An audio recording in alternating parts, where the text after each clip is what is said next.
Bikini candidate. Number 4, Simon Abrenica.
Candidate number 5, Kevin Reyes.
Our Mr. Bikini candidate number 6, AJ Perez.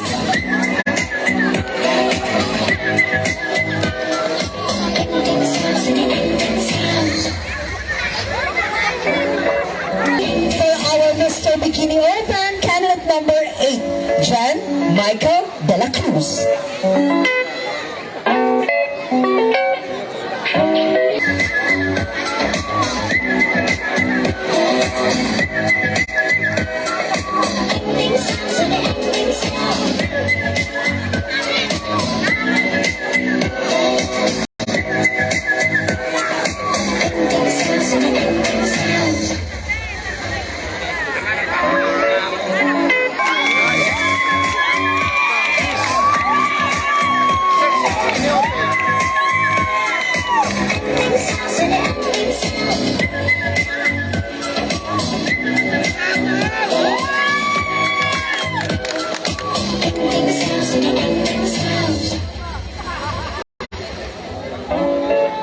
Ladies and gentlemen, our candidates for the summer beer competition. Yes. And on my hand is the result for, is this or Mr.? This is for Mr. And for the presenter for the best in summer beer, for Mr. we have Mr. and Mrs. Rahman. Correct me if I'm wrong. Mr. and Mrs. Rahman to present the award for the best in summer beer for male. For males. Males, yan, male. So yung nag-asawa, si Mr. and Mrs. Rahman. Thank you so much. Standby lang kayo sa ating mga susunod segments na mas pinaiinit pa ng ating mga candidates, both in male and female. Thank you so much, Ma'am, Sir.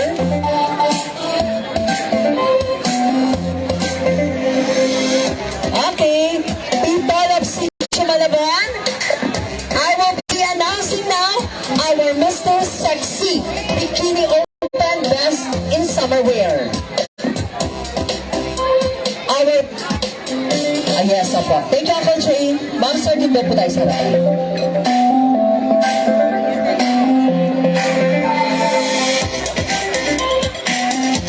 Again, our best in summer wear is none other than male. Candidate number 8.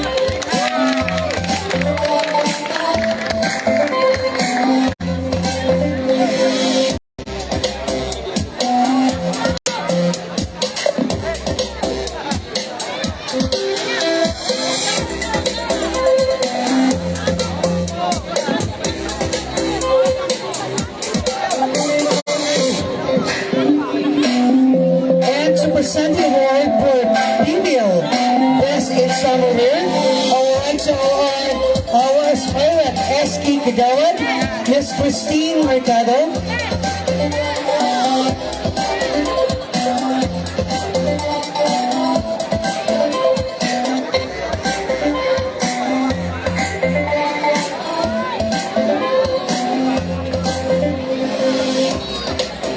Oh, the Honorable Eski. My apology for that. Ang aking Eski din pala to. Okay, and I have here on my hand also for Miss. This is for the Miss, ha, Miss. And for Miss Sexy Bikini Open 2023 Best in Summer Wear goes to candidate number. Candidate number. Candidate number 5. And Miss Luna Revelia.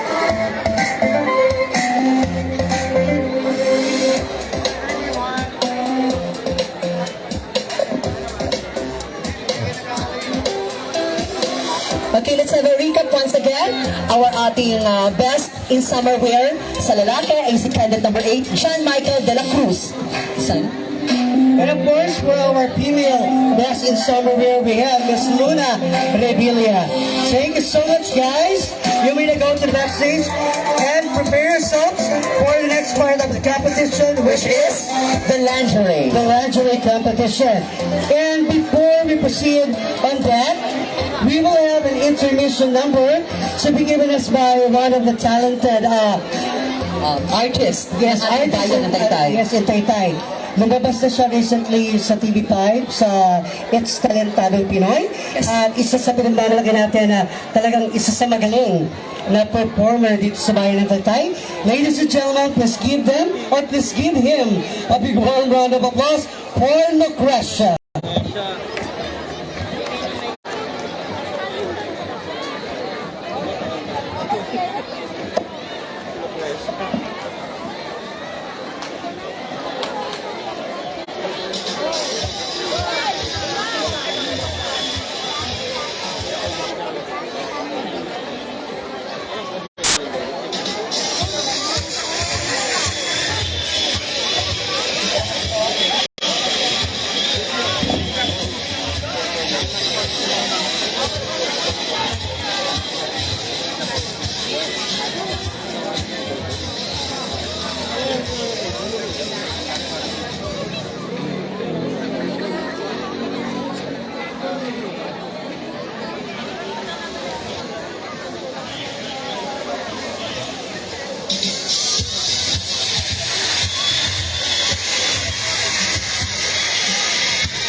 Never say